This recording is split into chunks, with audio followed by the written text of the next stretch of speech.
여기서 전직 대통령들은 뭐라고 했었을까를 간단하게 제가 정리해 드리도록 하겠습니다. 이승만 초대 대통령은요, 1919년을 건국일로 잡았고요. 1948년을 재건국으로 봅니다.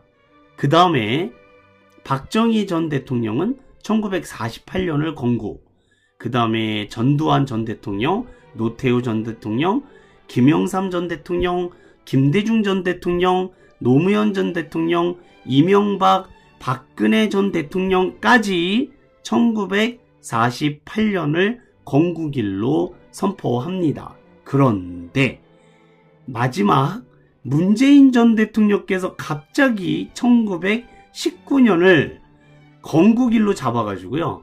그 2019년은 대한민국 건국과 임시정부 수립 100주년을 맞는 해라고 경축식 때, 광복절 경축식 때 발표를 하는 바람에 이때부터 건국절 논란이 불을 지피게 됩니다.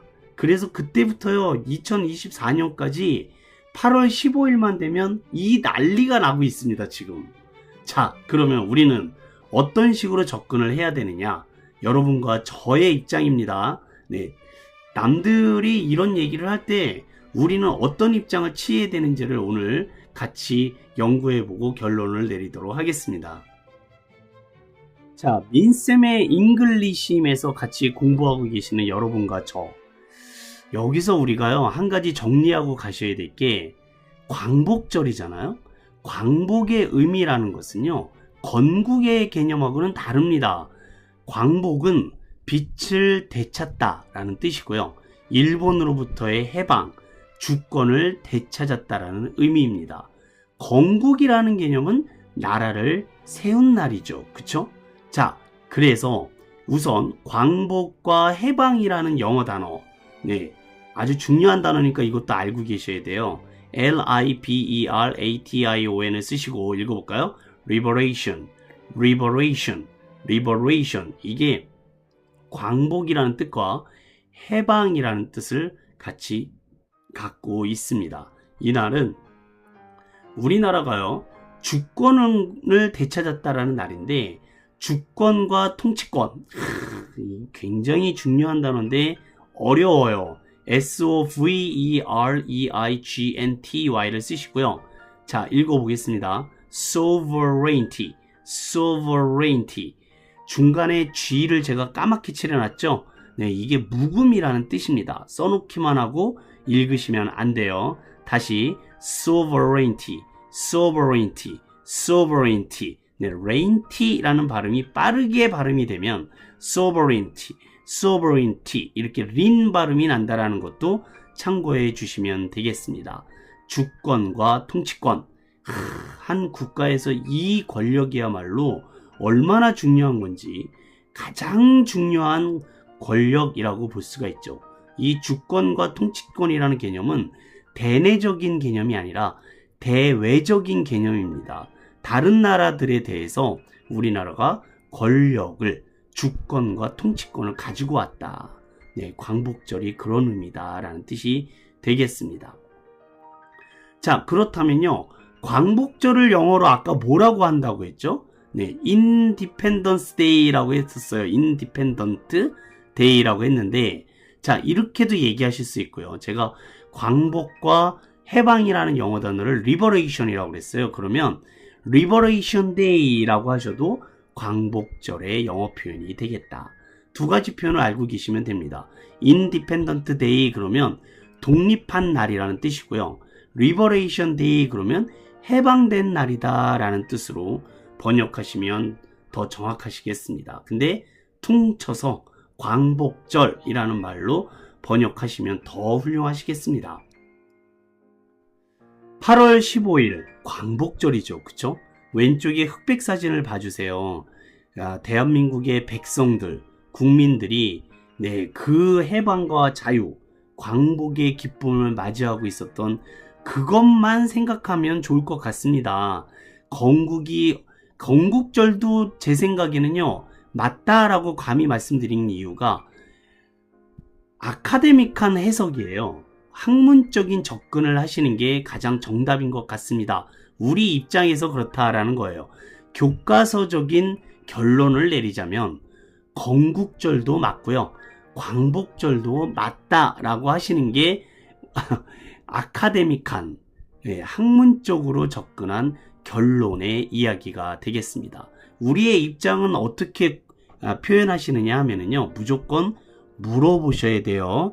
네, 건국절이 맞다, 광복절이 맞다, 3.1절이 맞다, 8월 15일이 맞다, 이렇게 먼저 정답을 얘기하고 들어가시면 안 됩니다. 그게 아니라 상대방한테 꼭 물어봐 주세요. 우리나라가 건국한 날이 1919년이야? 아니면 1948년 8월 15일이야? 상대방의 생각을 꼭 먼저 캐치를 하신 다음에 같이 의견을 한번 내려보시는 게 좋을 것 같습니다.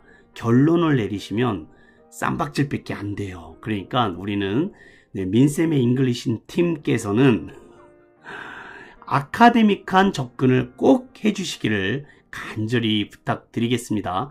개인의 생각과 판단은 뒤로 미루셔도 괜찮아요. 근데 둘 다 맞는 말이에요, 사실. 그쵸? 둘 다 뭔가 단점이 있기도 하고 장점이 있기도 합니다. 건국절도 맞고 광복절도 맞고요. 3월 1일 1919년은 일제 통치 시대예요. 나라가 없었던 때인데 이때를 건국일로 삼는다라는 것도 문제가 있고요.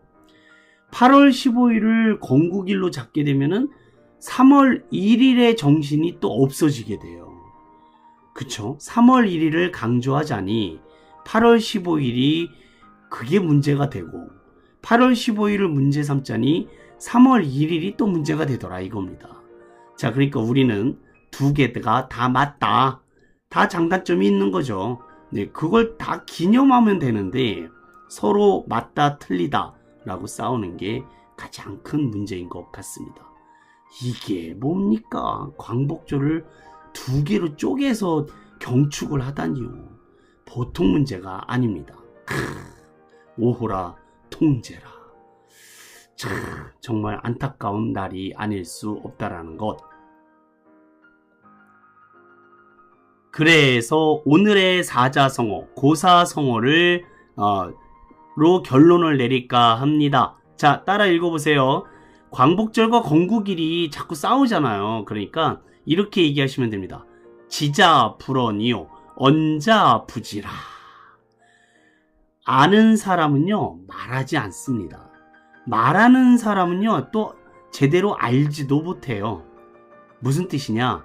참으로 아는 사람, 지자는요 자신이 아는 것을 말로 드러내지 않는다. 지자 불언이고요. 자신이 아는 것을 말로 드러내는 사람은 정말 참으로 아는 사람이 아니다라는 지자 불언이요 언자 부지라. 이렇게 싸우시는 분들한테 한마디 해주시면 좋으실 것 같습니다. 말의 중요성을 일깨우고요. 말로 인한 오류를 경계하는 말이다 라는 것을 꼭 기억해 두셔서 8월 15일만 되면 이것 때문에 서로 싸우고 난립니다. 이때 한마디 하셔야 돼요. 어떻게? 지자 불언이요 언자 부지라. 자, 오늘 멋진 사자성어 한 가지 알려드렸습니다. 오늘의 주제는 대한민국의 건국일이 언제냐라는 건데요. 자, 대한민국의 건국일은 8월 15일이다 라는 질문에 대해서요, 우리는요 오늘 O나 X가 아니라요 삼각형을 해주시면 되겠습니다. 빠밤. 삼각형으로 가로안을 채워주시기를 부탁드리겠습니다. 그리고 오늘 중요한 단어들 꼭 3번 이상씩 써보시고요. 노트에다가는 12번씩 써보시고 오른쪽 두 번째 프린트에다가는 빈칸을 꽉꽉 채우셔서 저한테 사진 찍어서 꼭 보내주시기를 부탁드리겠습니다. 두 번째 출판 기념일을 기대하고 있겠습니다. 여러분, 행복은 이루어지는 것이 아니라 발견하는 겁니다. 만들어 가시는 거예요. 오늘이 여러분에게 가장 행복한 하루가 되시기를 진심으로 기원 드리오며 오늘 여기까지 하도록 하겠습니다. Have a nice day. Bye bye. Thank you.